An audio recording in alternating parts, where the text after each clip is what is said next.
The young maid saw the Duke's child left alone, until she whispered, "Come, dance with me." The gaslight flickered against the ornate walls of Thornfield Hall, casting long shadows across the marble floor, where the remnants of the evening's grandeur still lingered. The season's most anticipated ball had drawn to its conclusion, leaving behind only scattered flower petals and the fading notes of the orchestra's final waltz. In the west corner, partially hidden behind a column of Italian marble, sat a small figure in white lace, forgotten as thoroughly as yesterday's gossip. Mira Elowin moved silently through the emptying ballroom, her grey servant's dress blending with the shadows. The silver tray in her hands collected abandoned champagne flutes, a task befitting her station. Yet something drew her gaze repeatedly to that lonely corner, where the Duke of Halewood's daughter sat perfectly still, like a porcelain doll placed upon a shelf, and then forgotten. "The child is peculiar," whispered Mrs. Harron, the head housekeeper, appearing beside Mira with the silent efficiency that had terrorized lesser maids. "His Grace prefers she remain undisturbed. The physicians claim excitement disturbs her constitution." Mira nodded respectfully, though her heart whispered otherwise. For 3 weeks since her employment at Thornfield, she had observed the child, Lady Sirene, they called her, always apart, always watching, always alone. The girl's blue eyes followed the dancers with such longing that it pierced Mira's heart like a dressmaker's finest needle. "Best finish quickly," Mrs. Harron added, her voice brittle as winter ice. "His Grace will be retiring shortly." The mention of the Duke sent a flicker of apprehension through Mira's frame. Duke Alistair Thalen was a figure of austere authority, his countenance forever shadowed by grief, since the passing of his Duchess 3 years prior. The servants whispered that he had not truly looked at his daughter since that day, as though the sight of her pained him beyond endurance. As the last guests departed in a rustle of silk and murmured farewells, Mira noticed Lady Sirene still had not moved. In her small hands, the child clutched a wooden spinning top, its surface carved with delicate whorls that caught the dying light. Her tiny fingers traced the patterns with mechanical precision, over and over, as though seeking an answer in their spirals. "Lady Sirene," called the governess from across the room, her voice thin with exhaustion. "Come now. It is well past your hour." The child did not respond. Her eyes remained fixed upon the empty dance floor, where just moments before couples had swirled in perfect harmony. The governess sighed with the resignation of one who had repeated this scene countless times. "She will not come when called. I shall have to fetch her bodily again." Something in the woman's tone, not cruelty but the dull acceptance that the child was a burden, sparked an unusual boldness in Mira's breast. "If I may, miss," she ventured, setting down her tray, "perhaps I could try." The governess raised an eyebrow, but weariness overcame propriety. "Very well, though I warn you she speaks to no one." Mira approached slowly, her steps measured against the vast silence of the empty ballroom. As she drew near, she saw tears glistening, unshed in Lady Sirene's eyes, tears no one had noticed in the grand pageantry of the evening. Kneeling before the child, Mira did not command or cajole. Instead, she simply extended her hand, palm upward, an invitation rather than a demand. "The music may have stopped," she whispered, "but we might still hear it. Might we not?"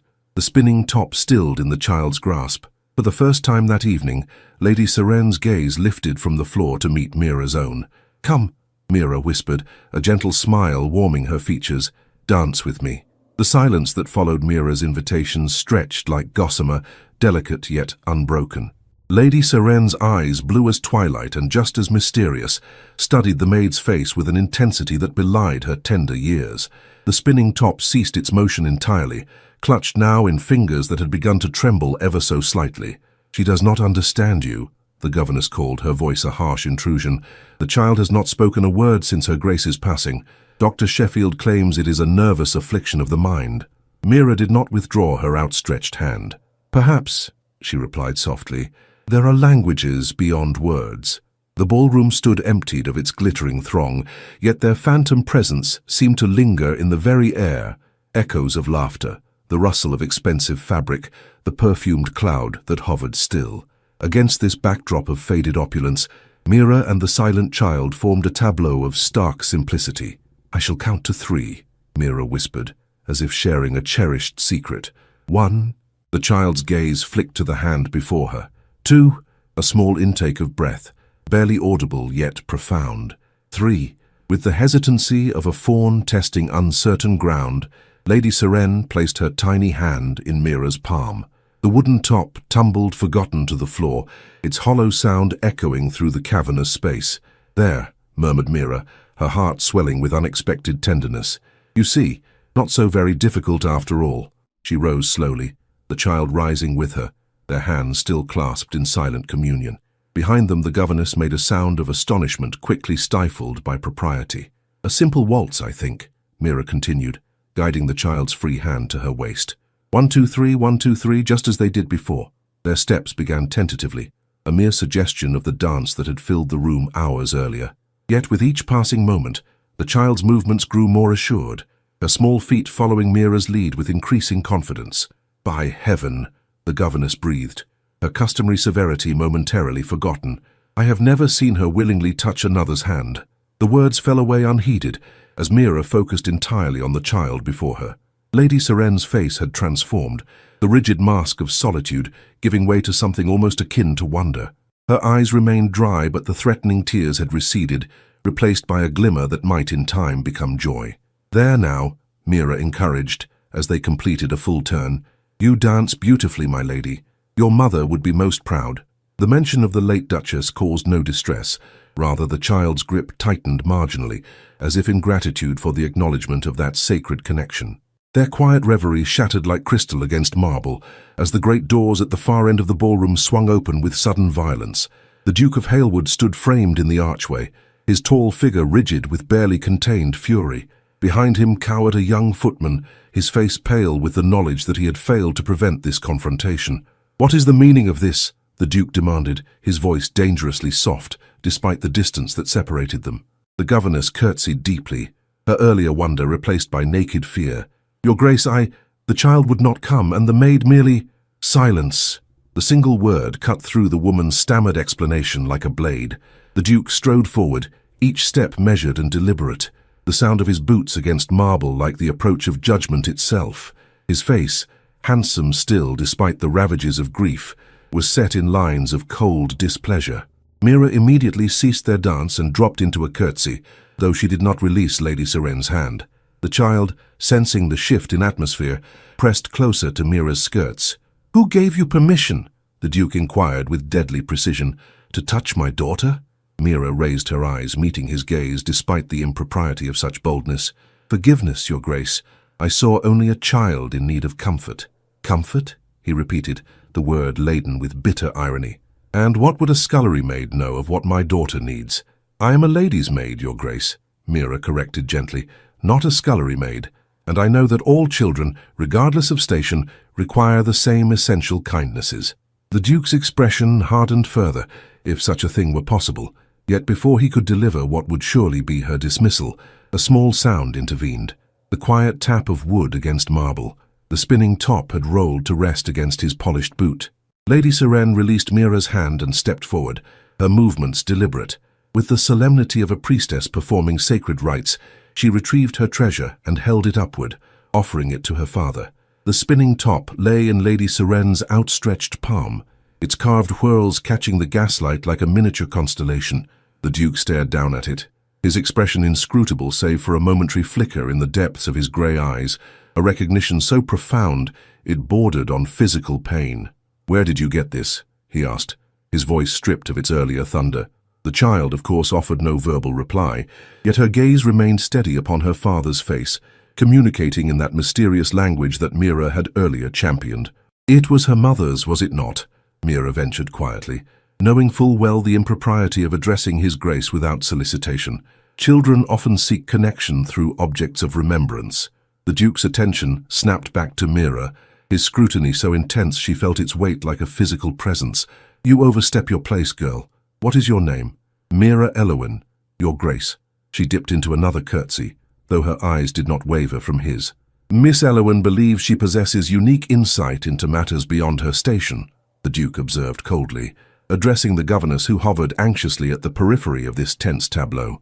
"Tell me, Mrs. Winters, do you find yourself similarly enlightened by her wisdom?" The governess blanched.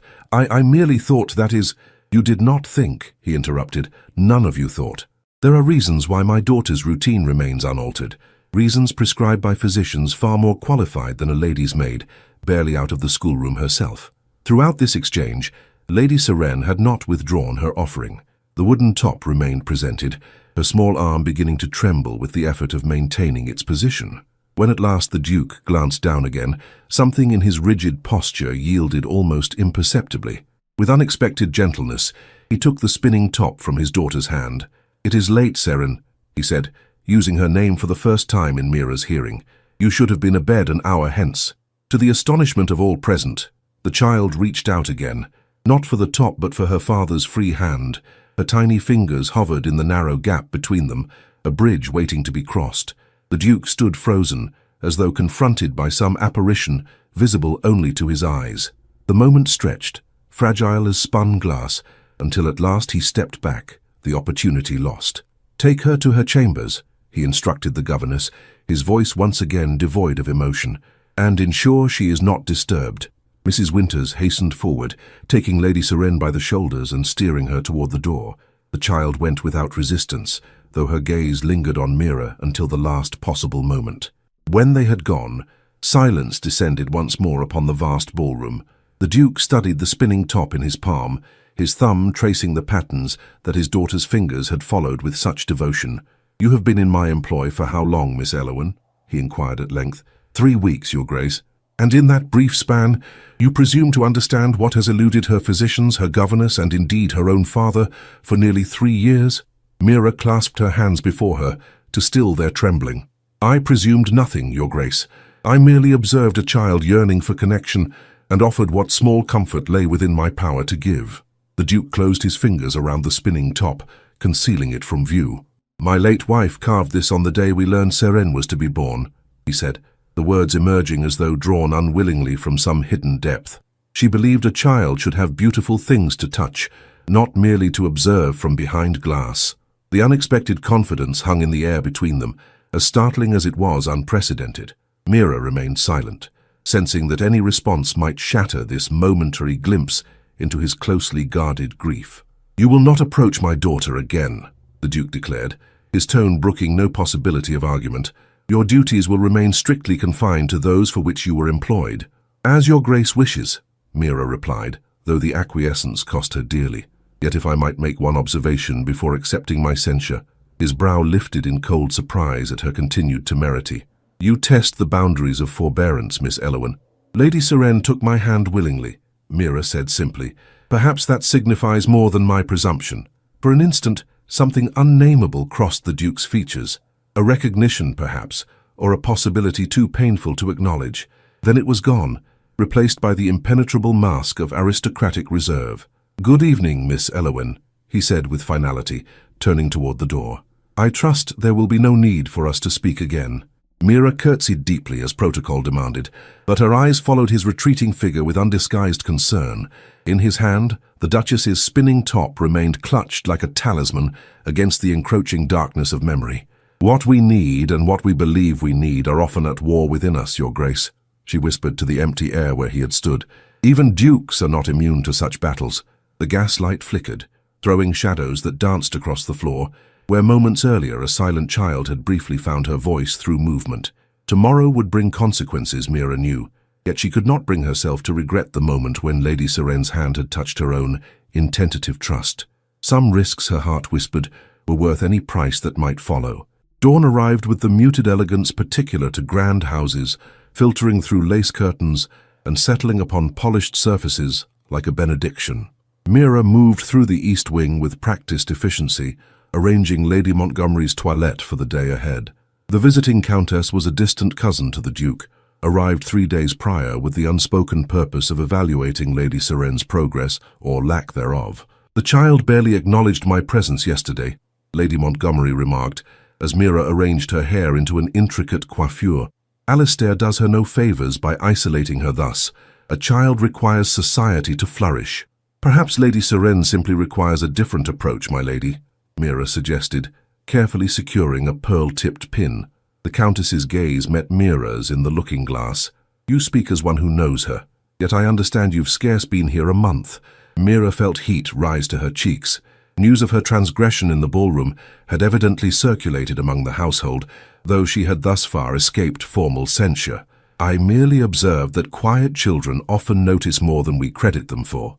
The Countess pursed her lips. Alistair was similarly reserved as a child. Before Meliora, she trailed off, seemingly conscious of having shared too much with a servant. That will do for my hair. The blue walking dress, I think.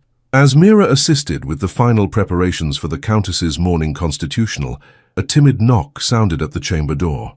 A young housemaid curtsied nervously upon entering.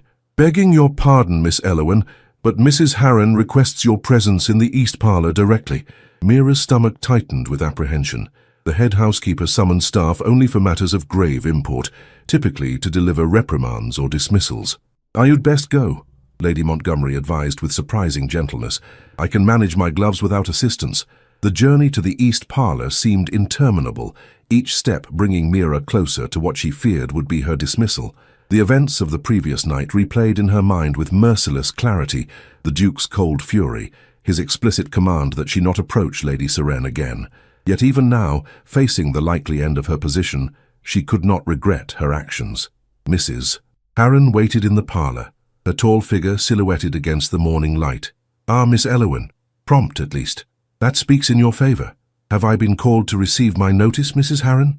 Mira asked directly, preferring the swift cut of certainty to prolonged anxiety.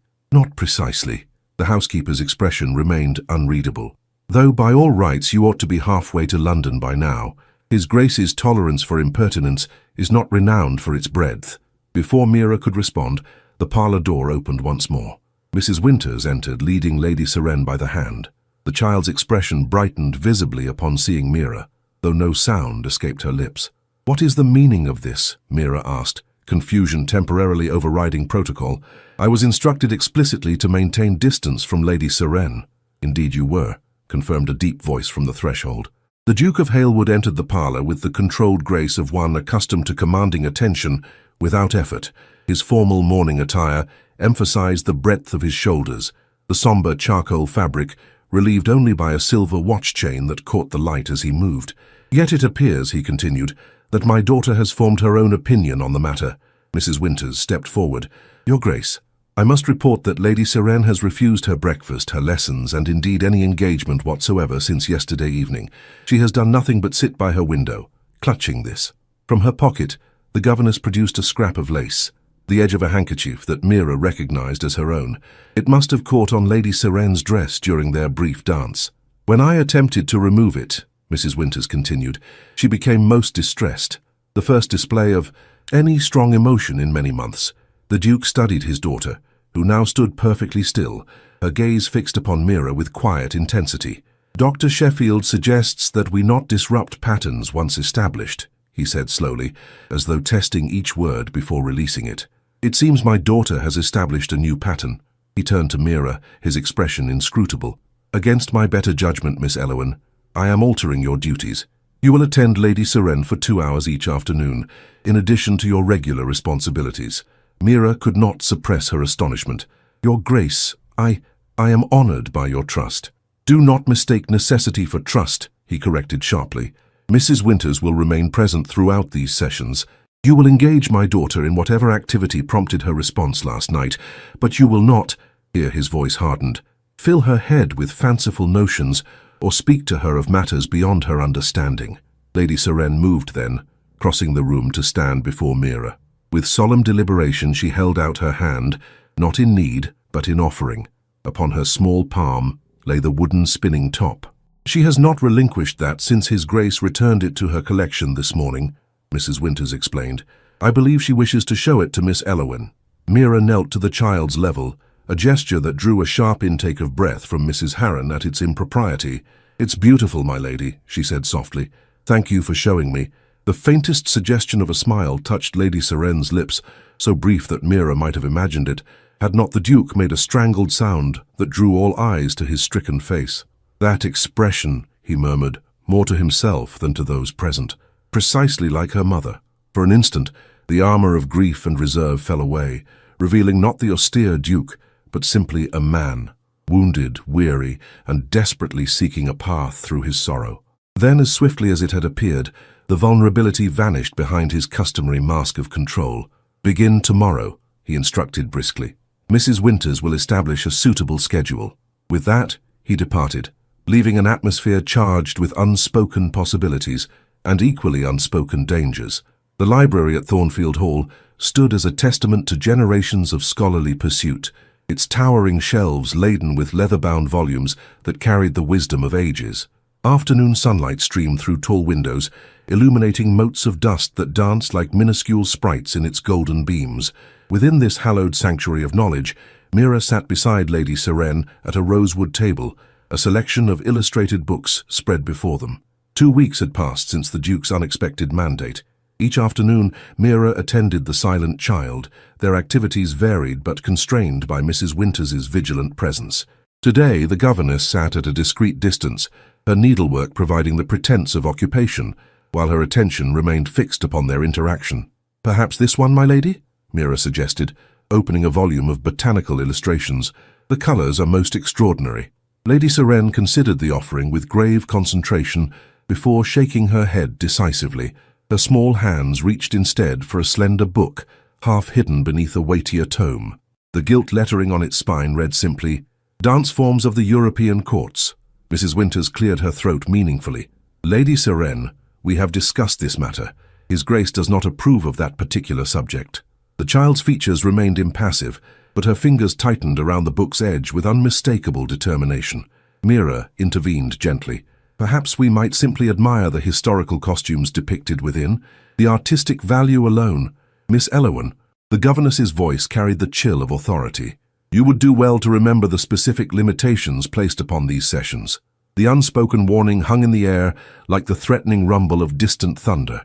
Mira hesitated, caught between respect for established boundaries and her growing conviction that Lady Seren's silence concealed not absence, but abundance, thoughts and feelings too complex for conventional expression. Before she could formulate a diplomatic response, the library door opened to admit Lady Montgomery, resplendent in afternoon visiting dress. "Ah, there you are, Seren, dear," the Countess declared, sweeping forward in a rustle of expensive silk. "And engaged in scholarly pursuits, I see. How commendable." Mrs. Winters rose immediately, offering a respectful curtsy. "Lady Montgomery, we did not expect your presence this afternoon." "Evidently," the Countess replied with a pointed glance at the contested book still clasped in Lady Seren's hands. "I find myself at leisure and thought to observe my young cousin's progress myself. Alistair speaks so little of it." Her shrewd gaze moved to Mira, softening almost imperceptibly. "Miss Elowen, you appear to have established something of a rapport with the child." "Lady Seren is most receptive to gentle encouragement, my lady," Mira answered carefully, conscious of the political currents swirling beneath this seemingly casual visitation. Lady Montgomery settled herself into a nearby armchair, arranging her skirts with practiced elegance. "Do continue with your lesson, I shall merely observe." Mrs. Winters's expression betrayed her discomfort at this unexpected scrutiny. "We were just concluding today's session, my lady. Lady Seren has her music practice shortly." "Nonsense, I specifically inquired after her schedule this morning." The Countess waved a dismissive hand. "There is ample time. Now, what volume has captured her interest so thoroughly?" Lady Seren, as though sensing an ally, extended the book toward Lady Montgomery. The Countess accepted it, her eyebrows rising as she noted the title. "Dance Forms. How fascinating." She leafed through the pages with deliberate attention. "Ah, the quadrille. Your mother excelled at this particular dance, Seren. She quite dazzled the Prince Regent himself at her debut ball." The child's eyes widened, her entire posture shifting from passive resistance to rapt attention. Mrs. Winters intervened hurriedly. "Lady Montgomery, His Grace has specified that Lady Seren not be unduly influenced by reminders of the late Duchess." "Has he indeed?" The Countess's tone could have frozen the Thames in midsummer. "How curious that Alistair believes memory can be governed by decree. Memory, like water, will always find its path, regardless of the barriers we erect." She turned to Lady Seren, her expression softening. "Your mother loved to dance, child. When she moved, it was as though music had taken human form."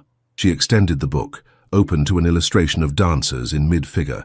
"Do you see how they hold their hands? Just so." To Mira's astonishment, Lady Seren rose from her chair and attempted to position her arms according to the illustration. The movement was tentative, unpracticed, yet executed with such earnest concentration that it brought an unexpected tightness to Mira's throat. Excellent, my dear, Lady Montgomery encouraged. Now the feet. This is most improper. Mrs. Winters stood abruptly. I must insist we conclude immediately. His Grace was most explicit. His Grace, interrupted a deep voice from the doorway, finds himself surrounded by women intent upon countermanding his instructions. The Duke filled the entrance to the library, his tall figure casting a long shadow across the sunlit floor. His expression betrayed no emotion, save for a tightening at the corners of his mouth that spoke of carefully controlled displeasure. Lady Serenne's arms dropped instantly to her sides, her brief animation extinguished like a candle snuffed by a careless hand. Cousin, Lady Montgomery greeted him with unruffled composure. How fortunate that you join us. Serenne has been displaying a most natural aptitude for the dance forms that so distinguished her lineage. I expressly forbade such activities, the Duke replied, his voice deceptively mild, as I believe all present were well aware. Mira stood, placing herself slightly before Lady Serenne in an instinctive gesture of protection. Forgive me, Your Grace. The fault is entirely mine. I permitted Lady Serenne to select the volume, knowing its contents might not meet with your approval. The lie fell from her lips with surprising ease, driven by the certainty that she, unlike Mrs. Winters, would face no permanent consequences for such defiance. The governess's livelihood depended entirely upon the Duke's favor. Mira's did not. The Duke's gaze shifted to her, his eyes narrowing slightly as though he perceived the untruth but chose not to challenge it directly. Your dedication to assuming responsibility does you credit, Miss Elowen, however misplaced. He turned to his daughter, who now stood perfectly still, her face once more an unreadable mask. Serene, you will accompany Mrs. Winters to the music room. Now. The child did not move. Instead, her small hand reached out, seeking Mira's with unmistakable intent. Serene, the Duke's voice hardened. I shall not repeat myself. Lady Montgomery rose, inserting herself between father and daughter with practiced social grace. Alistair, a moment of your time in private, if you please. There are matters regarding Halewood's eastern properties that require your immediate attention. The transparent pretext hung awkwardly in the air, fooling no one yet offering a dignified retreat from the brewing confrontation. After a moment's tense silence, the Duke inclined his head fractionally. Very well, Mrs. Winters. Escort my daughter to the music room. Miss Elowen, you are dismissed until tomorrow. As Mira curtsied and turned to leave, she felt a small hand brush against her skirts, the lightest of touches, yet eloquent in its silent farewell. When she dared glance back, Lady Serenne was watching her with an expression that transcended her years, combining childish longing with something deeper, more knowing. The moment passed in the space of a heartbeat, leaving Mira to wonder if she had imagined the flash of understanding that passed between them, a recognition of shared purpose in the quiet revolution taking place within Thornfield's austere walls. The portrait gallery stretched along the western wing of Thornfield Hall, its walls hung with generations of Thalans who gazed down with aristocratic hauteur from gilded frames. Mira moved quietly through this corridor of painted eyes, carrying a fresh arrangement of hothouse flowers destined for Lady Montgomery's chambers.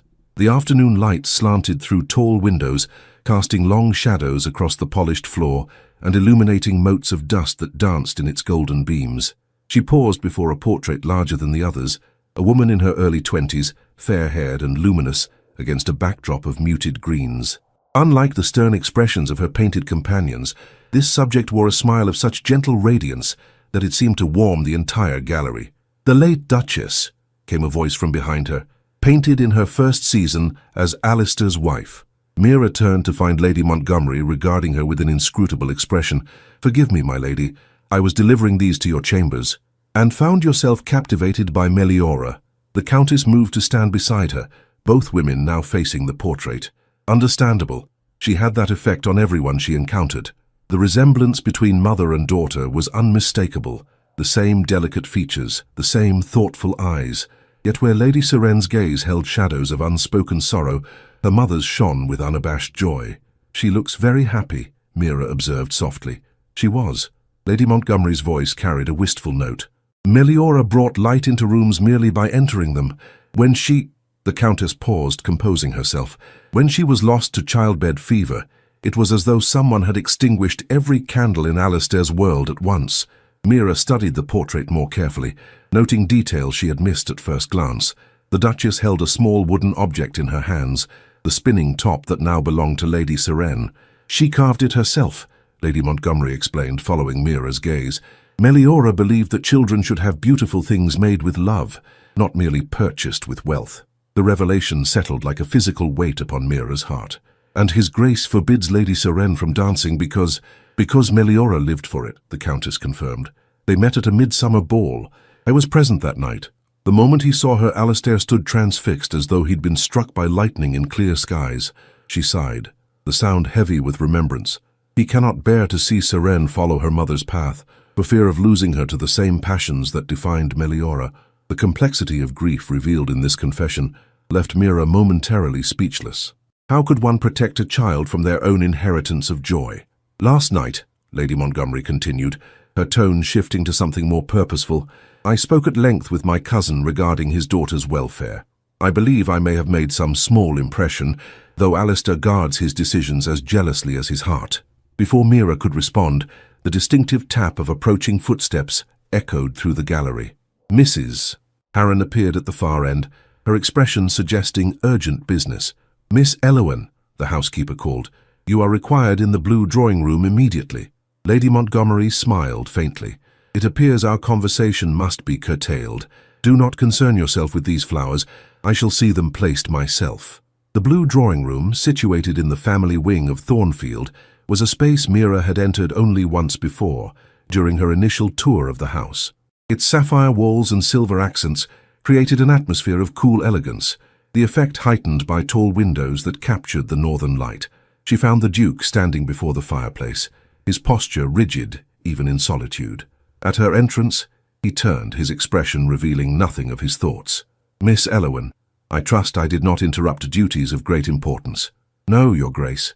She curtsied, careful to maintain the precise degree of deference required. How may I be of service?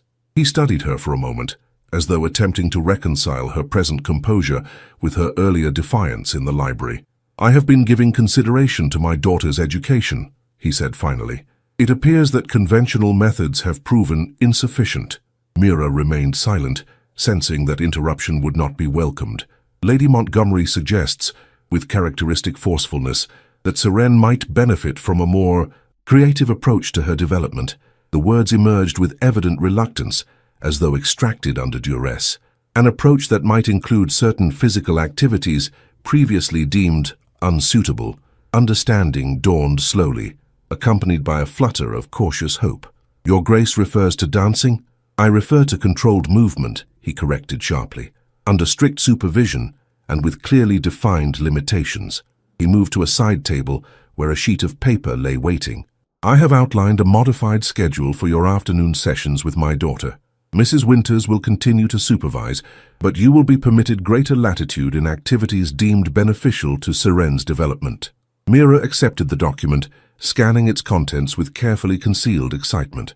Among the approved pursuits listed in the Duke's precise handwriting was introductory movement exercises derived from traditional dance forms. This is most generous, Your Grace, she said, genuine gratitude warming her voice. Lady Seren will be delighted. My daughter's delight is not the objective, he replied curtly. Her welfare is my sole concern. Should these sessions prove detrimental in any fashion, they will cease immediately and permanently. His gaze held hers with unwavering intensity. Let me be explicitly clear, Miss Elowen. This concession does not constitute approval of your previous interference in matters beyond your station. It is a measured experiment, undertaken at my cousin's insistence and against my better judgment. The warning was unmistakable, yet beneath its harsh delivery, Mira sensed something else, a desperate hope, perhaps, that this experiment might succeed where all others had failed. I understand perfectly, Your Grace, she answered quietly, and I shall honor your trust with the utmost care. A flicker of something passed across his features, not quite softening, but a momentary lapse in the rigid control he maintained. Seren has responded to you in a manner unprecedented since her mother's passing. I would know why. The directness of the question caught Mira unprepared. Truth seemed the only appropriate response. Perhaps because I see her, Your Grace, not merely her silence or her sorrow, but her complete self. And I do not? The words emerged soft yet dangerous, like steel wrapped in velvet. Forgive me, but I believe you see your own grief reflected in her, Mira replied, surprising herself with her boldness, which is not the same as seeing her as she is now or as she might become. She expected anger, perhaps even immediate dismissal. Instead, the Duke turned away, his profile sharp against the afternoon light. When he spoke again, his voice carried an unfamiliar quality, a vulnerability carefully controlled yet unmistakably present. "Begin tomorrow. The music room will provide suitable space for your exercises. Mrs. Winters has been instructed accordingly." The formal dismissal in his tone was clear. Mira curtsied deeply, turning to leave before her good fortune could be reversed by some misstep. "Miss Elowen," she paused at the threshold, looking back. "Do not mistake this concession for weakness," the Duke said, his eyes meeting hers with flinty resolve. "I will always act in my daughter's best interest, regardless of cost." "As would any father worthy of the name, Your Grace," Mira replied softly. "On that I believe we stand in perfect accord." The music room at Thornfield Hall had stood largely unused since the Duchess's passing. Dust covers shrouded the pianoforte and harp, lending the chamber the air of a forgotten shrine. Tall windows faced east, capturing morning light that seemed almost hesitant to disturb the room's solemn quietude. It was here that Mira awaited Lady Sirene for their first sanctioned movement session, her hands clasped tightly to conceal their slight trembling. Mrs. Winters arrived precisely at the appointed hour, leading Lady Sirene by the hand. The child's expression brightened visibly upon seeing Mira, though as always, no sound escaped her lips. "His Grace has instructed me to remind you of the boundaries established," the governess began, consulting a small notebook. "Physical exertion must not exceed 15 minutes. Lady Sirene must not be encouraged in displays of emotional excess. All movements must maintain proper decorum suitable to her station." Mira acknowledged these directives with appropriate gravity, though inwardly she wondered at the fear that drove such rigid constraints. What damage could possibly arise from a child's simple joy in movement? "I shall observe from this position," Mrs. Winters continued, settling herself in a chair near the door. "You may proceed." Kneeling before Lady Sirene, Mira smiled gently. "Good afternoon, my lady. I thought perhaps we might begin by removing these dust covers and allowing some light into this beautiful room. Would you assist me?" The child nodded, her solemn gaze following Mira to the nearest shrouded shape, a delicate occasional table bearing what appeared to be a music box. Together they lifted the protective cloth, revealing an exquisite rosewood case inlaid with mother-of-pearl. "How lovely," Mira murmured, carefully opening the lid. A soft melody immediately filled the room, a simple waltz rendered in clear, bell-like tones. "I believe this is a polonaise in E minor. Do you know it, my lady?" Lady Sirene's eyes widened in recognition. Her small fingers reached toward the music box, hovering just above its surface as though afraid direct contact might shatter some precious spell. "It was Her Grace's favorite," Mrs. Winters remarked unexpectedly, her customary severity momentarily softened by remembrance. She would play it often during her confinements. The revelation lent the delicate melody additional poignancy. Mira watched as Lady Sirene swayed almost imperceptibly to the rhythm, her body remembering what her conscious mind perhaps could not. "Shall we move a little?" Mira suggested, extending her hands. "Just as we did that evening in the ballroom?" The child hesitated, glancing toward Mrs. Winters, as though seeking permission. "His Grace has approved basic movement exercises," the governess confirmed stiffly, "though I must insist upon propriety at all times." It was concession enough. Lady Sirene placed her small hands in Mira's, allowing herself to be guided into a simple box step that matched the music box's gentle tempo. At first, her movements were tentative, uncertain, but as the minutes passed, a remarkable transformation occurred. The rigid posture gradually softened, her steps becoming more fluid, more assured. "Excellent, my lady," Mira encouraged. "You have a natural grace." A sound from the doorway caused all three to turn. The Duke stood at the threshold, his tall figure casting a long shadow across the polished floor. How long he had been observing them, Mira could not guess, but his expression betrayed no anger, merely a watchfulness so intense it seemed almost tangible. Mrs. Winters rose immediately. "Your Grace, we were just continuing as instructed," he completed for her, entering the room with measured steps. "Do not let my presence interrupt." The music box completed its melody and fell silent, leaving an expectant hush in its wake. Lady Sirene had frozen in place, her earlier animation replaced by the familiar mask of cautious reserve. To everyone's astonishment, the Duke approached the music box and rewound its mechanism. The polonaise began anew, filling the stillness with its bittersweet refrain. "This belonged to your mother," he said to Lady Seren, his voice carefully controlled. "She brought it from her family home when we married." It was the first time Mira had heard him refer directly to the late Duchess in his daughter's presence. The effect on Lady Seren was immediate. She took a step toward him, her expression suddenly vulnerable with hope. The Duke seemed momentarily at a loss, as though having opened a door he now found himself unsure whether to proceed through it or retreat to safer ground. His gaze shifted to Mira, containing something that might, in another man, have been interpreted as a plea for guidance. Understanding instinctively what was needed, Mira stepped back, creating space between herself and Lady Seren. "Perhaps His Grace might demonstrate the proper form for a polonaise," she suggested. "I fear my humble instruction falls short of true elegance." Mrs. Winters inhaled sharply at this presumption, but the Duke silenced any objection with a slight gesture of his hand. For a long moment he remained motionless, internal struggle evident in the tension of his shoulders. Then, with deliberate formality, he extended his hand to his daughter. "Lady Seren," he said, the words emerging with careful precision, "would you grant me the honor of this dance?" The child's face transformed with such incandescent joy that Mira felt her heart constrict painfully in her chest.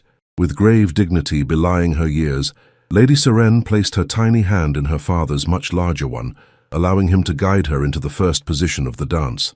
Their movements were hesitant at first, the Duke clearly rusty in the practice, his daughter unfamiliar with the steps. Yet there was something profoundly moving in their awkward efforts, something more truthful than any polished performance could have conveyed. Mira retreated to stand beside Mrs. Winters, whose expression had softened into something approaching wonder. "I never thought to see this day," the governess whispered. "His Grace has not entered this room since before Lady Seren was born." The music box played on, its mechanism occasionally catching and slowing before resuming its tempo. Father and daughter continued their halting dance, neither seeming to notice these imperfections.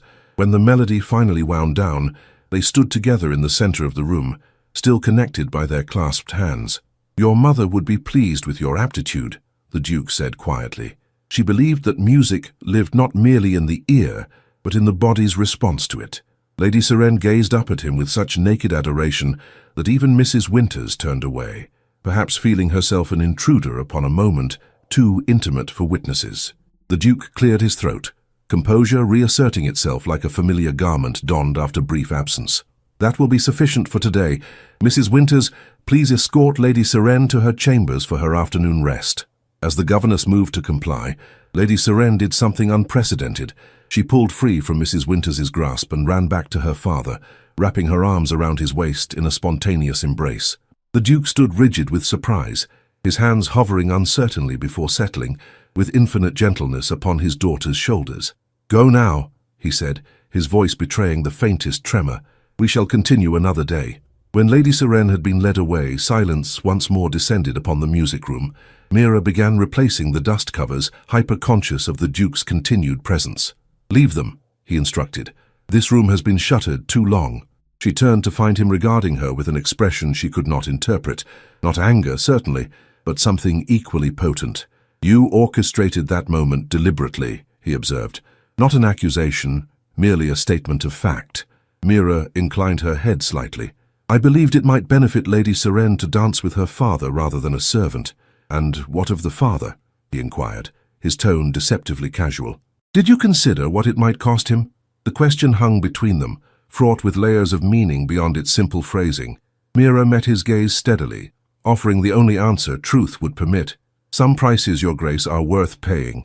Summer descended upon Thornfield with languid splendor, painting the gardens in vibrant hues and warming the ancient stone until it seemed to radiate golden light. 6 weeks had passed since that watershed moment in the music room. 6 weeks of cautious progress, during which Lady Seren's silent world had gradually expanded to include daily movement sessions that increasingly resembled proper dancing. The Duke's participation remained intermittent and unpredictable. Some days he appeared at the threshold, observing in silence before departing without comment. On rare occasions he would join them, allowing his daughter to lead him through simple figures she had learned under Mira's guidance. These moments retained a sacred quality, as though each represented another stone laid carefully across a chasm of grief. "You have achieved a minor miracle," Lady Montgomery remarked to Mira one afternoon as they watched Lady Seren practicing a basic waltz turn in the garden pavilion. Alistair speaks of you with something approaching respect, no small feat for one in your position. Mira adjusted the ribbon in her charge's hair, conscious of the impropriety of such a conversation. His Grace merely recognizes his daughter's progress, my lady. I serve only as instrument to that end. The Countess's expression suggested she found this assessment inadequate. Modesty becomes you, Miss Elowen, but false modesty does not. The change in both father and daughter is self-evident to any with eyes to see. Before Mira could formulate an appropriately humble response, Lady Seren tugged at her sleeve, directing her attention to a butterfly that had alighted on a nearby rosebush. The child's face betrayed such innocent wonder that Mira felt momentarily breathless with gratitude for the privilege of witnessing this small joy. She is becoming her mother's daughter again, Lady Montgomery observed softly. Meliora could never pass a butterfly without following its path, no matter how many times her governesses scolded her for ruining her slippers in the dew. The comparison seemed to please Lady Seren, who smiled one of her rare, luminous smiles that transformed her solemn features into a portrait of childish delight. These expressions came more frequently now, though they remained precious in their scarcity. The midsummer ball is but a fortnight hence, the Countess continued. The first Thornfield has hosted since Meliora's passing. I have persuaded Alistair that Seren should attend, if only for the opening set. Mira concealed her surprise at this announcement. The Duke had expanded his daughter's privileges gradually, but a formal social occasion represented a significant leap beyond their controlled private sessions. His Grace must have great confidence in Lady Seren's progress, she ventured cautiously. Lady Montgomery's lips curved in the faintest suggestion of a smile. His Grace required substantial persuasion. However, I believe he recognizes that his daughter cannot remain forever cloistered within these walls, however safe they might seem. The Countess rose, smoothing her elegant afternoon dress with practiced hands. You will, of course, attend her throughout the evening. Mrs. Winters lacks both the temperament and the understanding to manage Serene in such a setting. It was not a request, but a statement of fact, delivered with aristocratic certainty that her wishes would be implemented without question. Before Mira could respond, a footman appeared at the garden path, his expression suggesting urgent business. Begging your pardon, my lady, but His Grace requests Lady Montgomery's presence in the library immediately. A messenger has arrived from London with documents requiring attention. The Countess sighed with theatrical resignation. Duty calls as ever. Miss Elowen, pray continue with Seren until her afternoon rest. As Lady Montgomery departed, Mira turned to find Lady Seren watching her with unusual intensity, as though attempting to communicate some urgent message through gaze alone. What is it, my lady? She inquired, kneeling to the child's level.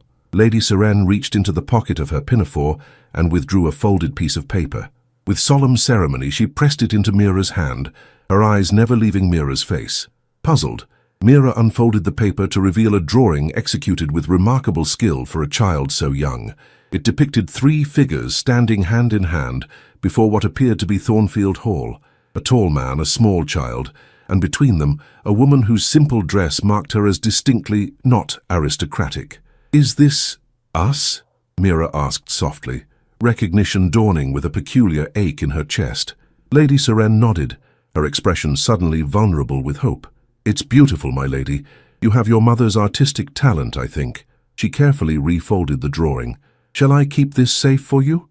The child shook her head decisively, pointing first to the drawing and then to Mira with unmistakable intent. You wish me to have it? Mira clarified, touched beyond measure by the gesture. Another nod, more emphatic than before. I am honored beyond words, Mira said truthfully, tucking the precious gift into her own pocket. Thank you, Lady Seren. The moment of connection was interrupted by the distant chiming of the hall clock, signaling the hour of Lady Seren's afternoon rest. As they made their way back toward the house, Mira found herself troubled by the implications of the child's drawing. The image suggested a family configuration that reality could never permit, a dangerous fantasy that might eventually cause pain to its innocent creator. Her contemplation was cut short as they entered the main hall to find the Duke engaged in conversation with a visitor, a gentleman of perhaps 30 years, impeccably attired in the latest London fashion. Both men turned at their approach, the stranger's gaze moving with frank curiosity between Mira and Lady Seren. Perfect timing, the Duke said, his tone betraying none of the warmth he occasionally displayed in private. Lord Pembroke, may I present my daughter, Lady Seren Thallon? The gentleman bowed with practiced elegance. "Lady Seren, your father speaks of you with great pride." To everyone's visible surprise, Lady Seren did not shrink from the stranger's attention, as had been her custom. Instead, she executed a small curtsy, her movements displaying the grace she had cultivated over recent weeks. "Remarkable," Lord Pembroke murmured, glancing at the Duke. "You did not exaggerate her progress." The Duke's expression softened marginally. "Miss Elowen, please escort Lady Seren to Mrs. Winters for her afternoon rest. You may then attend Lady Montgomery, who has expressed a desire to review preparations for the midsummer ball." As Mira curtsied and turned to leave, she caught the visiting gentleman watching her with undisguised interest, an attention that caused immediate discomfort. "The maid appears to have established quite a rapport with your daughter," she heard him remark to the Duke as they departed. "One hopes such familiarity will not prove problematic as she matures." The Duke's response was lost as they ascended the stairs, but its tenor could easily be imagined. Mira guided Lady Seren to her chambers, with a curious heaviness settling in her chest, a reminder of the vast social chasm that separated her from her charge, and, by extension, from the Duke himself. Mrs. Winters awaited them, her sharp gaze noting Lady Seren's flushed cheeks and loosened hair ribbon with silent disapproval. "Lady Montgomery mentioned a midsummer ball," Mira said as she transferred Lady Seren to the governess's care. "Has His Grace confirmed Lady Seren's attendance?" "Indeed," Mrs. Winters replied, her tone suggesting limited enthusiasm for the prospect. "Though I advised against such premature exposure to society, the child remains unpredictable in her responses." Mira studied Lady Seren, who now sat quietly by the window, her attention captured by a volume of botanical illustrations. "She has made remarkable progress these past weeks. Perhaps His Grace believes the time appropriate for a small step into wider society." "His Grace," Mrs. Winters responded tartly, "has become increasingly susceptible to influence where his daughter's upbringing is concerned, a circumstance that some might exploit to their advantage." The implication hung in the air, impossible to misinterpret or ignore. Mira met the governess's gaze directly, refusing to be cowed by the unjust insinuation. "I have only Lady Seren's welfare at heart," she stated quietly, "as I believe we all do." Mrs. Winters sniffed skeptically. "Intentions matter less than consequences, Miss Elowen. Remember your place in this household, lest you inspire hopes that reality cannot sustain." The warning, delivered with cold precision, echoed Mira's own earlier misgivings about Lady Seren's drawing. Before she could formulate a response, Lady Seren crossed the room to stand beside her, slipping a small hand into hers with unmistakable possessiveness. "Your duties with Lady Seren are concluded for today," Mrs. Winters said, her disapproval evident in every syllable. "Lady Montgomery awaits you in the blue drawing room." With a final reassuring squeeze of Lady Seren's hand, Mira departed, her thoughts in turmoil. The growing attachment between herself and her charge had seemed only beneficial until now, a bridge across the silence that had imprisoned the child. Yet Mrs. Winters's warning carried the weight of uncomfortable truth.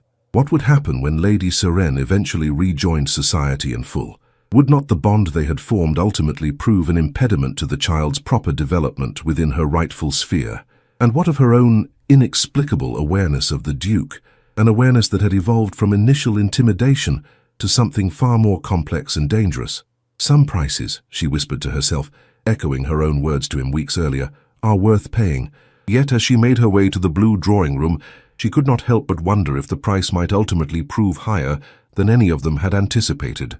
The night of the midsummer ball arrived, with all the pageantry Thornfield Hall had not witnessed in years. Carriages lined the sweeping drive, disgorging the county's finest families in a procession of silks, satins, and hereditary jewels that caught the light of strategically placed torches. The great house blazed with illumination, every window aglow as though Thornfield itself celebrated this return to society after its long period of mourning. In Lady Seren's chambers, final preparations were underway, amid an atmosphere of barely contained excitement. The child sat before her dressing table, uncharacteristically still, as Mira arranged white rosebuds in her fair hair. Her gown of pale blue silk had been specially commissioned for the occasion, simple enough for a child her age, yet bearing subtle embellishments that marked it as the work of London's finest modiste. "You look beautiful, my lady," Mira said softly, securing the last rosebud with a pearl-tipped pin. "Your mother would be so proud." At the mention of the Duchess, Lady Seren's gaze lifted to meet Mira's in the looking-glass. No words passed between them, yet understanding flowed as clearly as if spoken aloud, gratitude, nervousness, and beneath it all, a tremulous hope. "His Grace will escort you down for the opening dance only," Mrs. Winters reminded them from her position by the door. "After which Miss Elowen will bring Lady Seren directly back to her chambers. There is to be no lingering, regardless of how the child may plead." The governess's severe expression softened marginally as she regarded her charge. "Though I must acknowledge she looks most presentable. Your efforts with her appearance are adequate, Miss Elowen." From Mrs. Winters, this constituted high praise indeed. Mira acknowledged it with a gracious nod, too focused on Lady Serene's well-being to dwell on personal vindication. A soft knock heralded Lady Montgomery's arrival. The Countess swept into the room in a rustle of emerald silk, her throat and wrists adorned with Halewood emeralds that spoke to her status within the family. "Exquisite," she declared, circling Lady Seren with evident approval. "A perfect blend of childhood innocence and aristocratic bearing. Alistair will be speechless." Lady Seren beamed under this praise, her usual solemnity giving way to barely suppressed excitement. She twirled once, allowing the silk skirts to billow around her ankles in a manner that would have been deemed unseemly mere months ago. "Carefully now," Mrs. Winters cautioned, though without her customary sharpness. "We must maintain decorum, particularly tonight." The Countess waved away this concern. "Nonsense. A child should express joy freely, especially on such an occasion." She extended her hand to Lady Seren. "Come, my dear. Your father awaits at the foot of the grand staircase. It is time for Thornfield to witness the return of its princess." As they proceeded through the family wing toward the grand staircase, Mira felt a curious blend of pride and melancholy settle in her chest. The past weeks had witnessed such transformation in Lady Seren, from silent shadow to a child capable of genuine animation, yet tonight would mark the beginning of her reintegration into her proper social sphere, a world in which Mira herself existed only as auxiliary support. "Remember," Lady Montgomery murmured as they approached the staircase, "3 dances only." His Grace was most explicit. "We must not overtax her on this first social venture." The grand staircase descended in a sweeping curve to the entrance hall, where the Duke stood in formal evening attire, his commanding presence drawing respectful nods from arriving guests. At their appearance at the top of the stairs, he looked up, his expression changing in a manner visible even from a distance. "Ah," breathed Lady Montgomery with satisfaction, "just as I predicted." The Duke moved to the foot of the staircase, his gaze fixed upon his daughter with an intensity that seemed to exclude all else. As Lady Seren descended on the Countess's arm, Mira following at a discreet distance, the murmured conversations in the entrance hall gradually fell silent, guests turning to witness this tableau. "Lady Seren," the Duke said formally as she reached him, extending his hand, "you do Thornfield great honor this evening." The child placed her small hand in his with perfect composure, executing a curtsy that drew appreciative murmurs from watching guests. When she straightened, her eyes sought Mira's over her father's shoulder, seeking reassurance. Mira nodded encouragement, conscious of her place in the shadows of this glittering scene. The Duke, noting the direction of his daughter's gaze, turned slightly. "Miss Elowen will remain in attendance throughout the evening," he assured Lady Seren, "though I trust you will find the festivities engaging enough without her intervention." The subtle reminder of proper distance stung more than Mira expected. She stepped further back, assuming the invisible posture expected of servants during formal occasions. Lady Montgomery, ever the consummate social strategist, deftly guided father and daughter toward the ballroom. "The opening quadrille awaits, Alistair. Let us not keep your guests in suspense any longer." The ballroom of Thornfield Hall had been transformed for the occasion. Crystal chandeliers blazed with hundreds of candles, their light multiplied by strategically placed mirrors that created an impression of endless illumination. Garlands of summer roses and ivy adorned the columns and archways, their subtle perfume mingling with the more assertive fragrances of the assembled guests. From her position near one of the side entrances, Mira watched as the Duke led Lady Seren to the center of the room. The orchestra, situated on a raised dais at the far end, fell silent at a signal from the conductor. Into this expectant hush, the Duke spoke with the clear projection of one accustomed to command. "Friends and neighbors, I thank you for your presence this evening as Thornfield Hall renews a tradition too long neglected. It is my privilege to open this midsummer ball accompanied by Lady Seren Thellen, who makes her first formal appearance in society tonight." Polite applause followed this announcement. Lady Sirene, visibly nervous yet determined, maintained perfect posture as other couples formed around them for the opening quadrille. At the conductor's signal, the orchestra began. Mira held her breath as Lady Sirene executed her first steps, painfully aware that weeks of private practice might easily crumble under the weight of so many observing eyes. Yet the child moved with surprising confidence, a small face composed in an expression of serious concentration that gradually softened into quiet enjoyment. "She performs admirably," observed a voice beside Mira. "Your influence, I understand." Lord Pembroke had materialized at her elbow, his aristocratic features arranged in an expression of benign curiosity.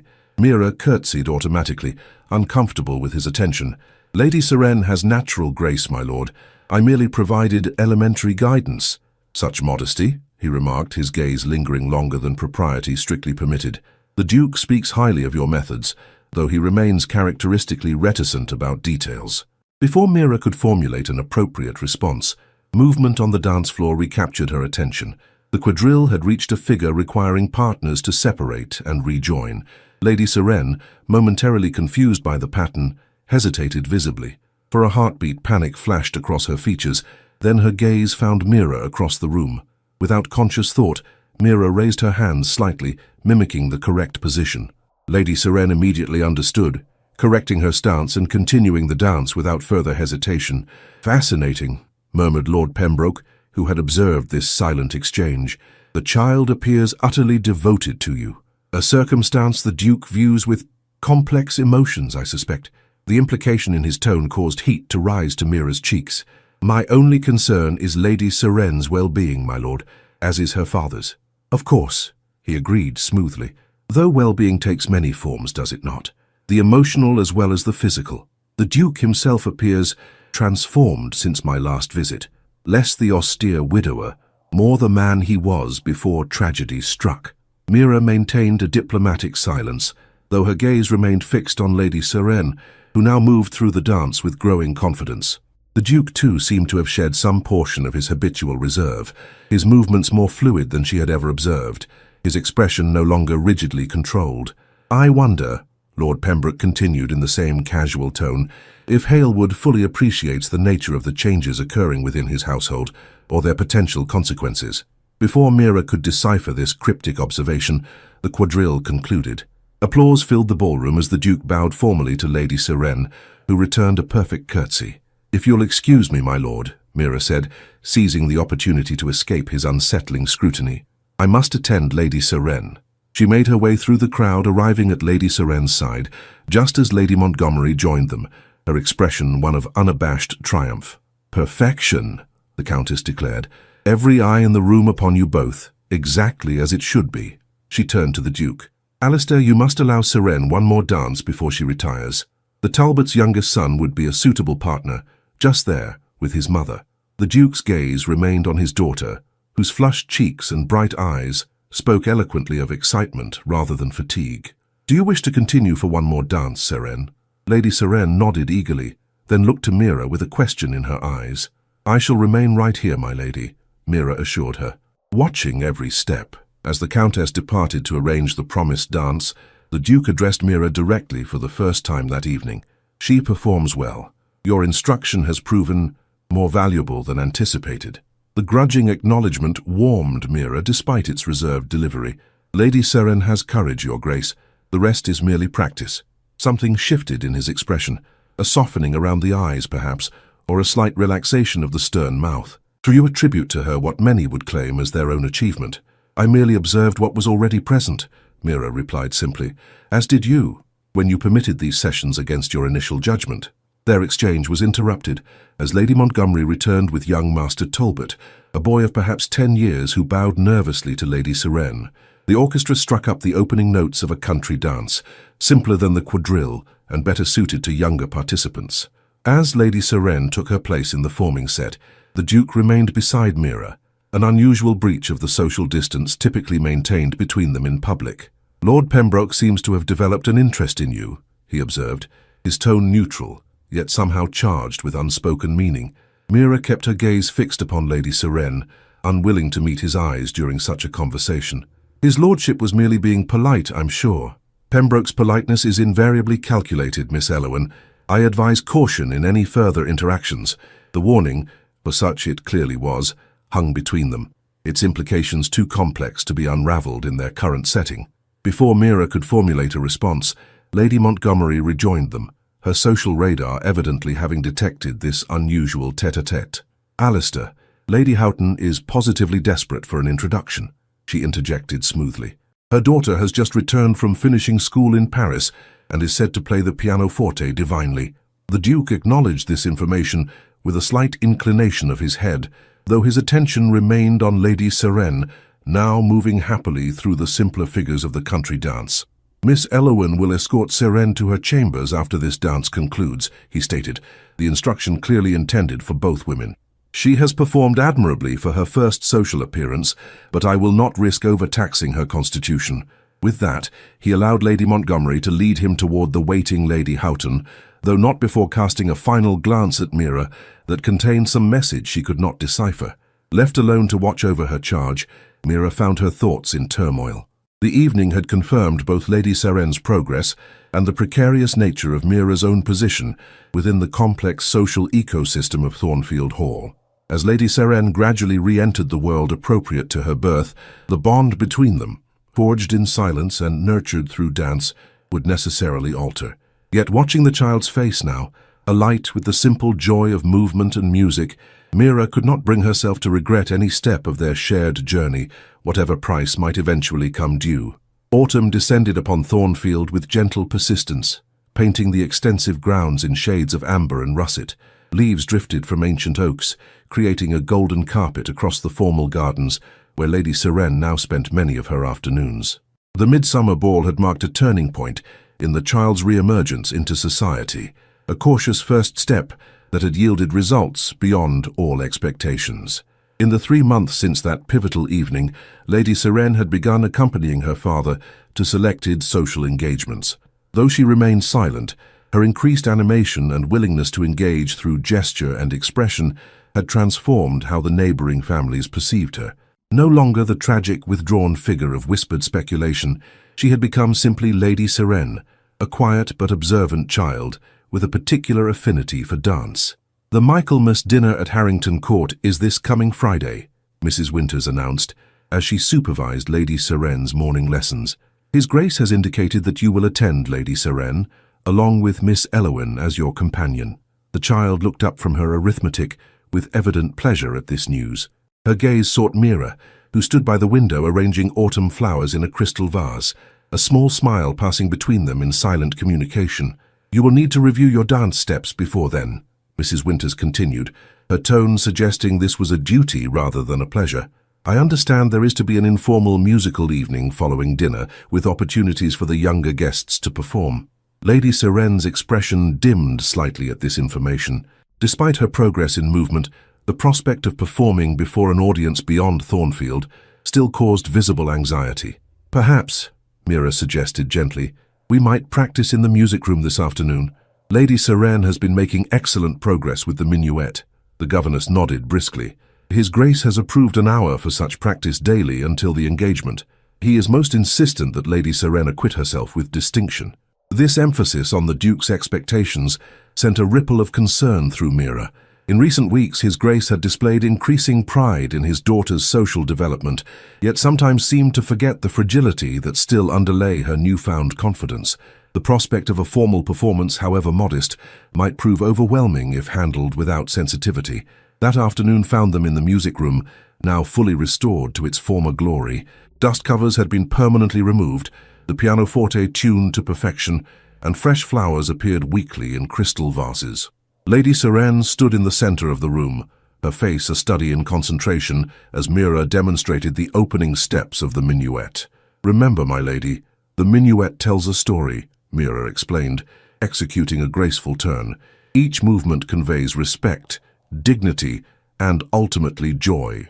Lady Serene followed the steps with careful precision, her natural grace increasingly evident as confidence replaced uncertainty. When she completed the figure without error, Mira applauded softly. Excellent! Your mother would be so proud of your accomplishments. At the mention of the Duchess, now a regular part of their conversations, Lady Serene's expression brightened further. She pointed to the portrait miniature that had recently been placed upon the pianoforte, a small oval painting showing the late Duchess in her court presentation gown, her smile as luminous in art as it had reportedly been in life. "Yes, she does appear happy there, doesn't she?" Mira agreed, recognizing the question in the gesture. "Lady Montgomery tells me she danced the minuet at court and received a personal compliment from the Queen." The door opened as she spoke, admitting the Duke himself, an increasingly common occurrence during these practice sessions. His tall figure filled the doorway momentarily before he stepped into the room with measured grace. "Your mother outshone every debutante presented that season," he confirmed, addressing his daughter directly, not through elaborate technique, but through the joy she brought to every movement. Lady Serene approached him without hesitation, taking his hand with the easy familiarity that had developed between them over recent months. The Duke's expression softened as he looked down at her, the stern lines of his face relaxing into something that, if not quite a smile, conveyed genuine warmth. "Show me what you have learned today," he requested, releasing her hand to take a seat near the window. Mira moved to the pianoforte, where she could provide the simple accompaniment required for practice. As her fingers found the opening notes, Lady Serene assumed the first position, her small face composed in an expression of serene concentration. The minuet unfolded with stately elegance, the child moving through its formal patterns with surprising assurance. When she executed a particularly challenging turn without faltering, the Duke nodded approval, a gesture that brought visible pleasure to his daughter's face. "She has a natural aptitude," he observed to Mira as the piece concluded. "Though I confess some concern about her performance at Harrington Court, the Ashtons will be present, and their eldest daughter is known for her critical nature." Mira closed the pianoforte carefully. "Lady Serene's progress speaks for itself, Your Grace. Those who witness her performance with unbiased eyes will see only beauty and courage." The Duke's gaze lingered on his daughter, who had moved to examine a portfolio of musical scores with evident interest. "You believe she is ready for such scrutiny?" "I believe," Mira replied carefully, "that protecting her from challenge serves her less well than supporting her through it. Lady Serene has demonstrated remarkable resilience these past months." A shadow crossed the Duke's features, there and gone so quickly that Mira might have imagined it. "I have been accused, not without cause, of excessive caution where my daughter is concerned." "Caution born of love, Your Grace," Mira offered quietly. "No one who observes you with Lady Serene could doubt your devotion to her well-being." The unexpected softness of this observation seemed to catch him off guard.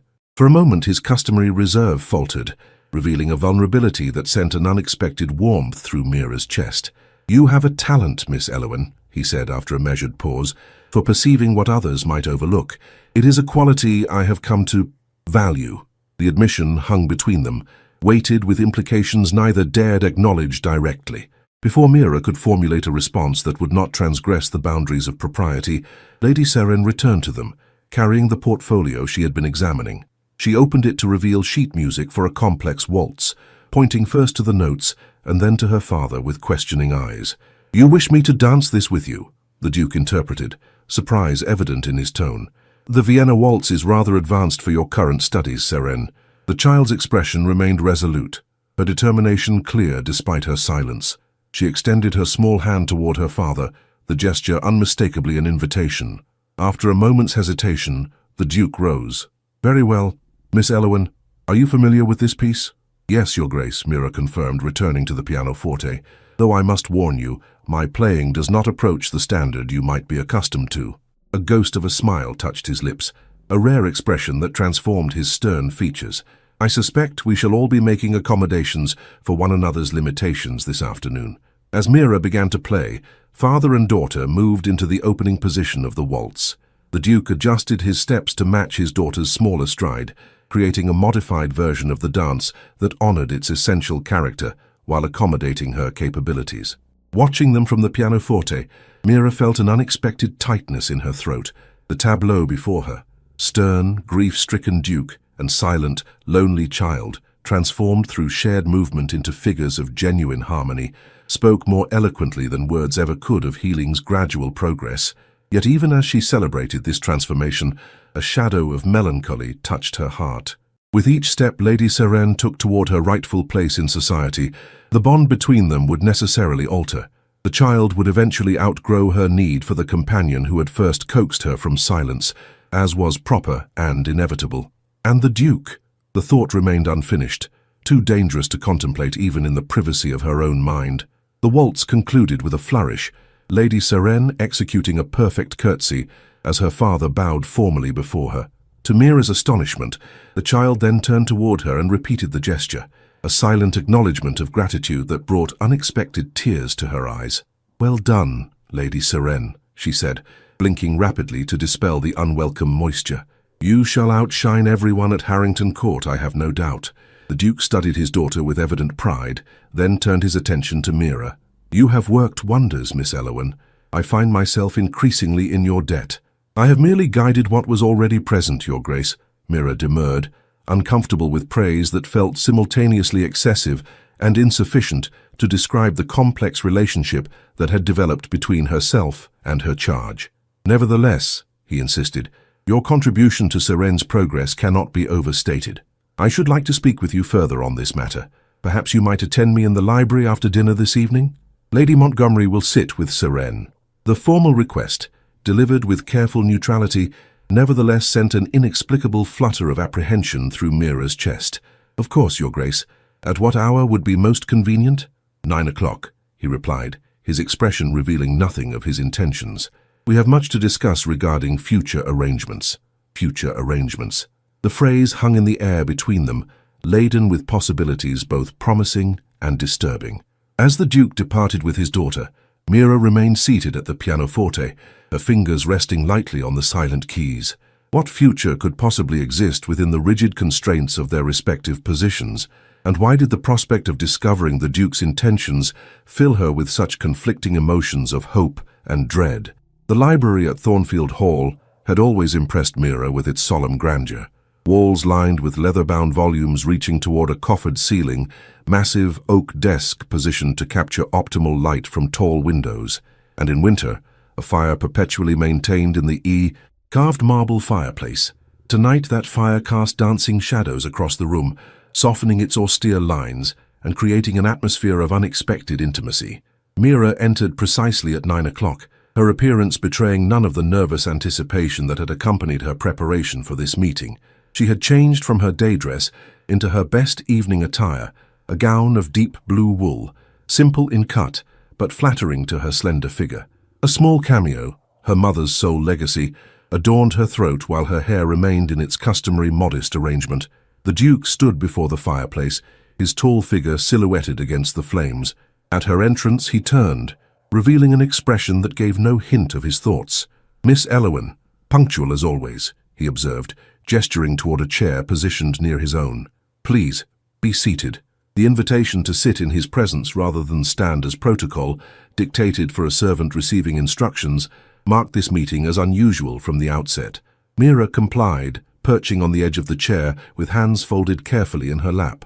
"I trust Lady Seren has retired for the evening?" she inquired, seeking safe ground for the conversation's beginning. "Indeed.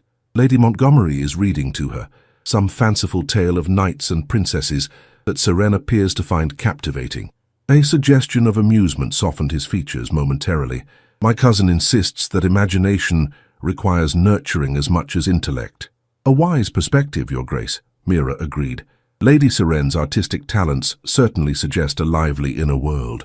The Duke nodded, studying her with that penetrating gaze that always made Mira feel transparent, as though her every thought lay exposed to his scrutiny. "You have served this household with distinction these past months, Miss Elowen," he began, his tone formal yet not cold. "Your influence on my daughter's development has exceeded all reasonable expectations." "Lady Seren required only understanding, Your Grace," Mira replied, uncomfortable with praise that felt unearned. "The courage and determination were entirely her own. And yet," he countered, "it was you who first perceived those qualities when others, myself included, saw only brokenness and limitation." He paused, his gaze dropping momentarily to the flames. "You have given my daughter back to me, Miss Elowen, a debt not easily discharged." The raw honesty of this declaration left Mira momentarily speechless. When she found her voice, it emerged softer than intended. "There is no debt, Your Grace." Lady Seren's welfare has been reward enough for any service I might have rendered. The Duke rose abruptly, moving to the massive desk where a decanter and glasses had been arranged. May I offer you some sherry? The offer, another departure from the protocols governing interactions between master and servant, indicated the unusual nature of this conversation. Mira inclined her head in acceptance, watching as he poured two modest measures with the precise movements that characterized his every action. When he returned, offering her the crystal glass, their fingers brushed momentarily. The brief contact sent an inexplicable warmth through Mira's frame, causing her to withdraw her hand perhaps more quickly than grace required. "Forgive me," the Duke said, misinterpreting her reaction. "I forget myself. Such familiarity is inappropriate." "No, Your Grace," Mira hastened to clarify. "I was merely startled. Your courtesy is most appreciated." He resumed his seat, studying her over the rim of his glass with an intensity that caused her to lower her gaze. "I have received a letter from Lord Pembroke," he stated abruptly, the apparent non sequitur catching Mira by surprise. "Indeed, Your Grace?" she responded cautiously, unsure of the relevance of this information to their meeting. "He has requested permission to address certain inquiries to you directly." The Duke's voice remained neutral, though something in his posture suggested tension. "Inquiries of a personal nature." Understanding dawned with discomforting clarity. Lord Pembroke's interest during the midsummer ball had not been merely casual observation, but something more deliberate. "I see," Mira said, her voice carefully controlled. "His lordship does me great honor, though I confess some surprise at his attention." "Do you?" The Duke's question carried an edge she could not interpret. "Pembroke is not known for impulsive decisions. His interest, while unexpected given the discrepancy in your stations, is not entirely incomprehensible." The faint praise delivered with such clinical detachment stung in ways Mira had not anticipated. "Your Grace is most generous in his assessment." "You misunderstand me," the Duke said quickly, leaning forward. "I merely observe that Pembroke, despite his many shortcomings, possesses sufficient discernment to recognize exceptional qualities when they present themselves." The clarification hung in the air between them, its implications too complex to be unraveled in the moment. Mira sipped her sherry, grateful for the moment's reprieve from direct conversation. "I have not yet responded to his request," the Duke continued after a pause. "I wish to ascertain your feelings on the matter before doing so." The consideration inherent in this statement, that her wishes might influence his response to a peer of the realm, struck Mira as extraordinary. "I am uncertain how to answer, Your Grace. Lord Pembroke is hardly known to me, yet his interest appears genuine." The Duke set his glass aside, his expression inscrutable. "An alliance with a man of his position would represent a significant advancement for someone of your background." The pragmatic assessment, though undeniably accurate, carried a coolness that caused Mira's heart to contract painfully. "Is Your Grace suggesting I should welcome such attention?" "I am suggesting," he replied carefully, "that practical considerations must sometimes outweigh personal inclinations. Pembroke offers security and position that your current circumstances cannot provide." "And Lady Seren?" Mira asked, the question emerging before prudence could intervene. "What of her needs should I depart Thornfield?" The Duke's expression tightened momentarily. "My daughter's welfare remains my primary concern. However, her progress these past months has been remarkable. She may soon be ready for a governess of more conventional background." Each word fell like a stone upon Mira's heart, though she maintained outward composure with effort born of necessity. "I see. You believe my usefulness to Lady Seren approaches its conclusion. I believe," he corrected with unexpected gentleness, "that you deserve consideration of your own future beyond the walls of Thornfield." The statement, delivered with what appeared to be genuine concern for her welfare, nevertheless carried the unmistakable message that her time within this household, this makeshift family she had come to cherish, had finite boundaries. Mira rose, needing physical movement to counteract the sudden constriction in her chest. She moved to the window, gazing out at the darkness beyond the glass. "Your Grace is most considerate of my circumstances," she said finally. "Though I confess Lord Pembroke's interest, while flattering, holds little appeal for me personally."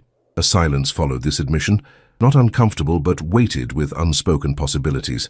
When the Duke finally spoke, his voice carried a quality she had never before heard from him: uncertainty. "May I ask why his attention fails to gratify? Many would consider it a most advantageous situation." Mira turned from the window to find him watching her with an expression that caused her heart to quicken inexplicably. "I have found, Your Grace, that advantage without affection makes for a poor bargain in matters of the heart." The candor of her response seemed to startle him. For a moment, the carefully maintained distance between duke and servant wavered, replaced by the simpler reality of man and woman engaged in conversation of increasing intimacy. "And have you discovered affection elsewhere that would render Pembroke's suit unwelcome?" The question, delivered with careful neutrality, nevertheless carried implications that sent a flush of heat to Mira's cheeks. "My attachments at Thornfield are not of a nature that could reasonably influence such decisions," she replied with equal care. "Lady Serene holds my deepest affection, but our connection, however meaningful, must necessarily evolve as she matures." "And beyond my daughter?" the Duke pressed, rising to stand before her. "Are there no other considerations that might influence your decision?" The directness of the question, coupled with his physical proximity, momentarily robbed Mira of composure. She lowered her gaze, conscious suddenly of the vast gulf separating their stations, a gulf no amount of shared experience could truly bridge. "It would be most improper, Your Grace," she said finally, "to acknowledge attachments that can lead nowhere appropriate." The admission, veiled though it was, hung in the air between them like a tangible presence. The Duke stepped closer, close enough that she could detect the subtle scent of sandalwood that always accompanied him. "Improper," he repeated softly. "Yes, that would indeed be the world's judgment." Before Mira could respond, a sharp knock at the library door shattered the moment. The Duke stepped back immediately, his expression closing like a book snapped shut by an impatient hand. "Enter," he called, his voice restored to its customary authority. Mrs. Harren appeared, her face betraying momentary surprise at finding Mira present. "Forgive the interruption, Your Grace. Lady Serene appears distressed. The Countess suggested Miss Elowen might be required." "Of course," the Duke replied, his manner entirely proper once more. "Miss Elowen, pray attend my daughter immediately. We shall continue our discussion regarding Lord Pembroke's inquiry at a more suitable time." The dismissal, though couched in consideration for Lady Serene's needs, carried finality that could not be mistaken. Mira curtsied formally, her composure firmly restored despite the tumult of emotions beneath the surface. "As Your Grace wishes. Good evening." As she followed Mrs. Harren from the library, Mira felt the weight of the Duke's gaze upon her retreating figure, a sensation both discomforting and somehow essential, like pressure against a wound one knows must eventually heal. Whatever had nearly transpired in that fire-lit room, whatever truths had hovered unspoken between them, reality had reasserted itself with the housekeeper's timely interruption. The Duke of Halewood stood on one side of an unbridgeable chasm, Myra Elowen on the other. That some part of her soul had already leapt across that divide was a truth she dared not examine too closely, even in the privacy of her own heart. The gardens of Thornfield Hall lay blanketed in the first snowfall of winter, their formal patterns transformed into a landscape of pristine white. From the nursery window, Mira watched Lady Serene tracing patterns in the frost that decorated the glass, her small finger creating elaborate whirls, reminiscent of those carved into her mother's spinning top.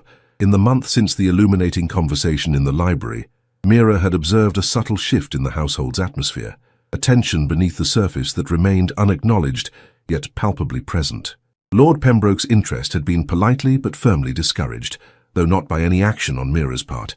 The Duke had apparently responded to his peer's inquiry without further consultation, a circumstance that left Mira suspended in uncertain limbo regarding her position and future. "Miss Elowen," Lady Serene's governess called from the doorway, "His Grace requests your presence in the blue drawing-room immediately. I shall remain with Lady Serene until your return." Mira nodded acknowledgement, smoothing her skirts with suddenly unsteady hands. "Of course, Lady Serene, I shall return shortly." The child turned from her frost drawings, fixing Mira with that penetrating gaze that always seemed to perceive far more than her years should permit. She nodded once solemnly, as though offering reassurance rather than seeking it. The journey to the blue drawing-room seemed simultaneously interminable and far too brief. Mira's thoughts raced with possibilities, none entirely satisfactory. Perhaps the Duke had reconsidered Lord Pembroke's suit after all. Perhaps he had engaged a new companion for Lady Serene, rendering Mira's position redundant. Perhaps— She paused outside the drawing-room door, gathering composure before knocking softly. "Enter," came the Duke's voice, its tone revealing nothing of his mood or intentions. Mira stepped into the room to find not only the Duke, but also Lady Montgomery seated near the window. The Countess's presence suggested a formal occasion of some significance, causing Mira's apprehension to increase tenfold. "Miss Elowen," the Duke greeted her, his expression carefully neutral. "Thank you for attending so promptly." "Your Grace." "Lady Montgomery." Mira curtsied to each in turn, maintaining the perfect decorum expected of her position, despite the anxiety coursing through her veins. "Please, be seated," the Countess invited, gesturing to a chair positioned opposite them. "What we have to discuss requires some deliberation." This unusual courtesy, coupled with the formality of the setting, confirmed Mira's suspicion that significant changes approached. She sat as directed, hands folded in her lap to disguise their slight trembling. "Miss Elowen," the Duke began without preamble, "I have been giving considerable thought to my daughter's education and future development. Her progress these past months has been nothing short of remarkable, owing in no small part to your influence." "Lady Seren's courage deserves all credit, Your Grace," Mira responded automatically, the familiar deflection offering momentary refuge from uncertainty. A ghost of a smile touched the Duke's lips. "Your modesty, while commendable, does not alter facts. My daughter has flourished under your guidance in ways no one, myself least of all, anticipated." Lady Montgomery leaned forward slightly. "What my cousin means to convey, Miss Elowen, is that Seren's continued advancement requires careful consideration of all factors contributing to her well-being." The measured phrasing suggested a diplomatic delivery of unwelcome news. Mira steeled herself for the inevitable conclusion. Her services, having fulfilled their temporary purpose, would now be politely but firmly dispensed with.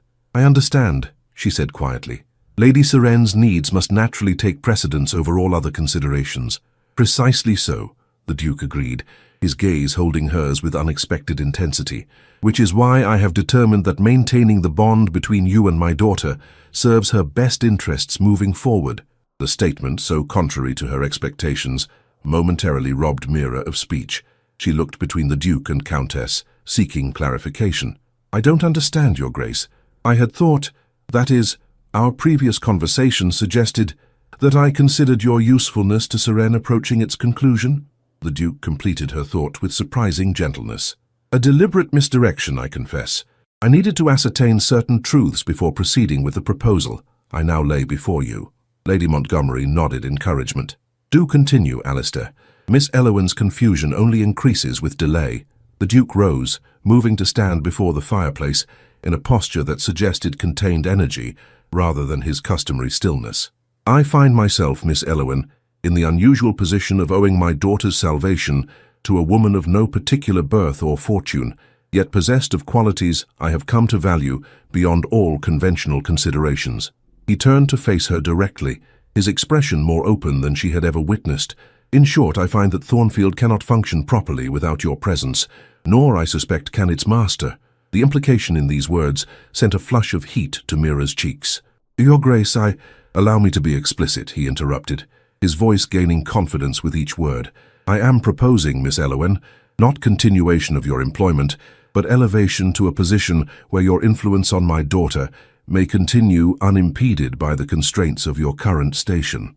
Understanding dawned slowly, then with blinding clarity. "You cannot mean marriage, Miss Elowen," the Duke confirmed, the word falling into the room like a stone into still water.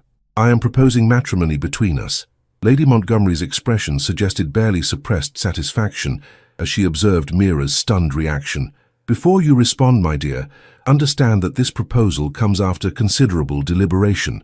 The conventional path would certainly be less complicated.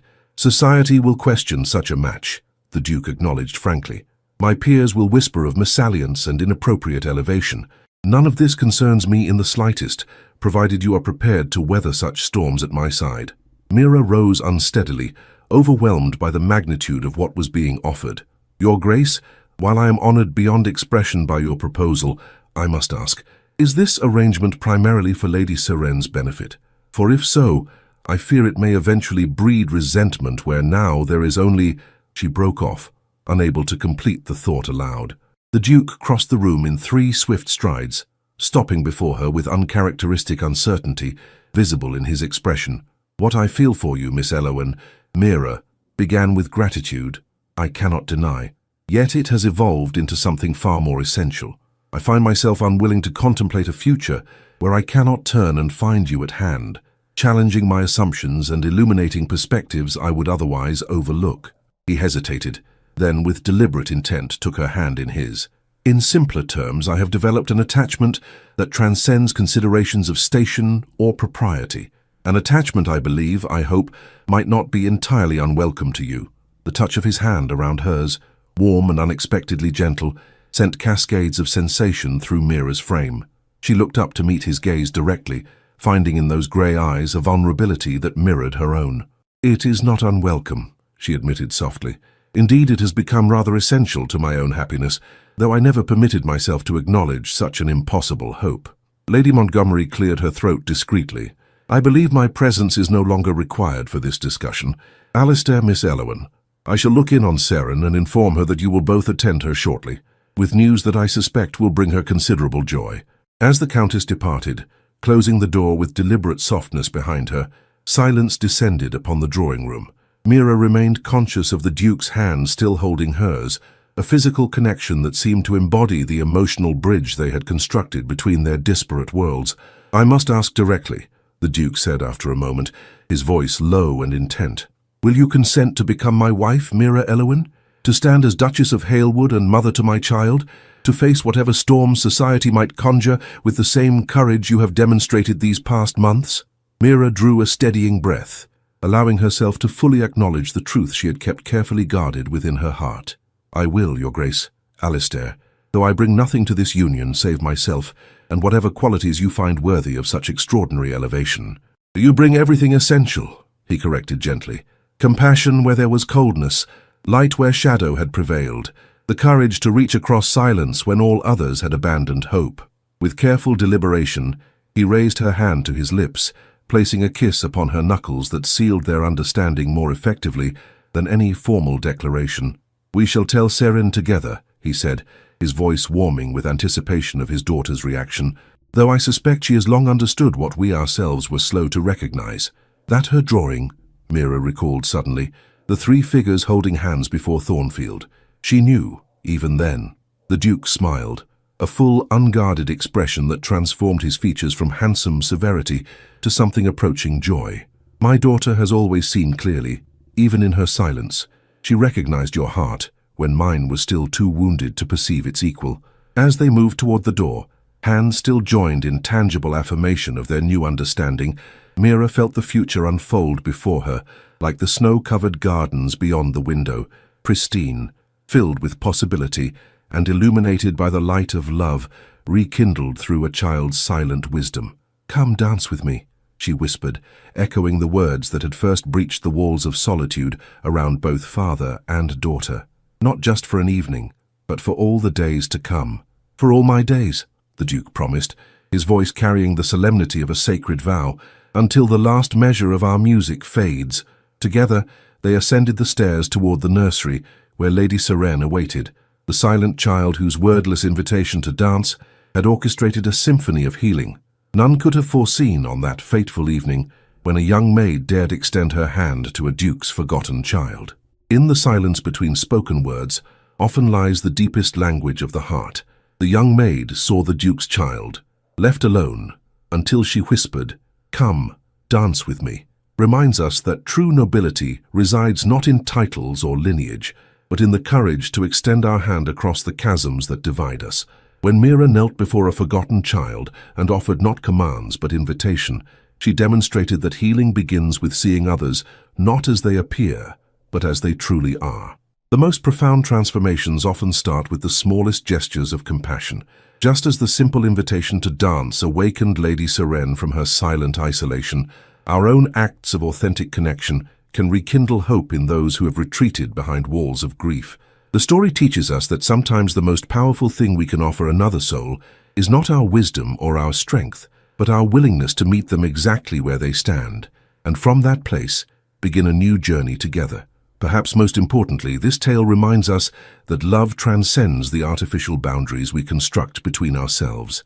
The dance of life invites us all, regardless of station, background, or circumstance, to join in its eternal rhythm.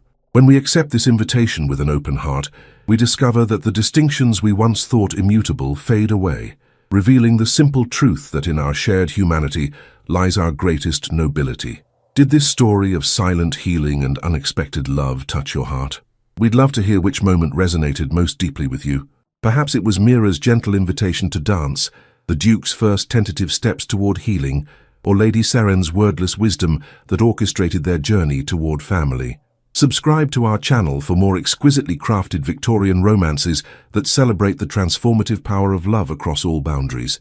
Your subscription ensures you'll never miss our weekly tales of courage, redemption, and hearts finding their perfect rhythm together. Leave a comment sharing your favorite scene or character. Was it Mira's compassionate bravery, the Duke's journey from grief to love, or Lady Seren's silent strength that captured your imagination? Your thoughts inspire our storytelling and connect us all in the beautiful dance of shared emotions. Thank you for joining us for another journey into the heart of the Victorian era. From all of us at Victorian Romance Audio Stories, we're grateful for your continued support and look forward to waltzing through many more tales of timeless love together.